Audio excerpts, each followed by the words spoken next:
Assalamu alaikum, this is Dr. Sayyid Imnan sir. I'm a dental surgeon in Lahore, practicing in Malton, Valencia. We have 2 branches in Lahore. आज का हमारा topic ये है कि आपके मुंह में कॉमन इन्फेक्शंस कौन कौन से होते हैं और उनका क्या वजूहात हैं और क्या उनका इलाज है।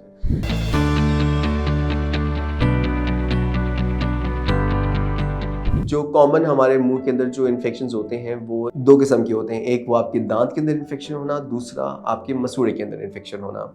लेकिन इनकी दोनों की जो कॉज है वो एक ही है। वो ये है कि जब आपके दांतों में कहीं भी खाना फंसा रह जाएगा, जब भी खाना फंसा रह जाएगा तो वहाँ से आपके दांत में इन्फेक्शन करेगा या फिर मसूड़े के अंदर इन्फेक्शन करेगा। तो इसकी वजह से आपको इसकी प्रिवेंशन ये है कि आप फ्लॉस रेगुलर करें, ब्रशिंग भी टाइमली करें, लेकिन सबसे ज़्यादा इंपॉर्टेंट फ्लॉस है उसकी आदत डेवलप करें ताकि आपके जो मसूड़ों का इन्फेक्शन या दांत का जो इन्फेक्शन है वो भी ख़त्म हो जाए। जो दांत का इन्फेक्शन है उसमें एक और अमूमन देखने को मिलता है कि पेशेंट ब्रश भी अच्छे से कर रहे हैं, फ्लॉस भी अच्छे से कर रहे हैं, लेकिन फिर भी दांत के अंदर की जो कैविटी है वो बनती जा रही है और इवेंचुअली इन्फेक्शन में कन्वर्ट हो रही है।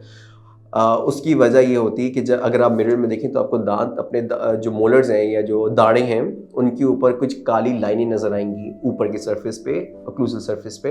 सो वो जो काली लाइनें नज़र आ रही हैं बेसिकली आपको वो पिट्स एंड फिशर एरियाज हैं। लगता है बाजार के खाने बहुत खाते हो। जी डॉक्टर साहब, मैं ये मेडिसिन प्रिस्क्राइब कर रहा हूँ, वो आप ले लेना। अब कोई भी मसला हो तो मरहम से डॉक्टर की ऑनलाइन कंसल्टेशन बुक करो, क्योंकि डॉक्टर से बात होगी अब घर पर। Pits and fissures are those points जहाँ पे हम जब खाना खाते हैं तो उनके माइक्रो लेवल के ज़र्रात उस दांत की शेप नेचुरली ऐसी होने की वजह से कुछ ज़र्रात फंसे रह जाते हैं, जो कि आपको कभी बॉदर तो नहीं करते, लेकिन in most of the cases जब आपके कुछ लंबा अरसा वो बने रह जाएं, जैसे कि when you hit your 20s, तो टिपिकली उस टाइम तक जाते जाते एक नॉर्मल बंदे को कैविटीज़ डेवलप डीप हो जाती हैं, वहाँ पे कीड़ा वो डीप चला जाता है और वो फिर इन्फेक्शन करना शुरू कर देता है दांत का। तो आपको लगता है कि जैसे मैंने अपनी सारी लाइफ अपनी बहुत अच्छी ओरल हाइजीन फॉलो की है, लेकिन फिर भी मेरे दांतों में क्यों पेन शुरू हो गया है और बारी बारी इन्फेक्शन क्यों हो रहा है। तो उसकी एक मेन आंसर यही है कि आपने टाइमली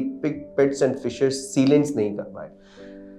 ये हम सबको ज़रूरत है कि जब हमारे दांत हेल्दी हैं, उनमें कोई कैविटी नहीं है, कोई इन्फेक्शन नहीं है, तो अपने डॉक्टर को जाके चेक करवाएं कि आया आप लोगों को पिट्स एंड फिशर्स सीलेंट्स की ज़रूरत है या नहीं है। अगर वो कुछ छोटी सा ट्रीटमेंट होता है, इंतहाई इकनॉमिकल है, वो अगर आपका ये ट्रीटमेंट हो जाए तो आपके दांतों में कभी कैविटीज़ डेवलप ही नहीं होती। और याद रखिएगा कि वो सिर्फ एक हेल्दी टूथ पे होती है, किसी भी ऐसे दांत में नहीं होती जिसमें कैविटी डीप जा चुकी हो। तो जो दांत आपका हेल्दी है उसके अंदर अभी या तो बिल्कुल शुरू हुई है या ना होने के बराबर है, सो उसमें हम ये पिट्स एंड फिशर सीरीज परफॉर्म करते हैं।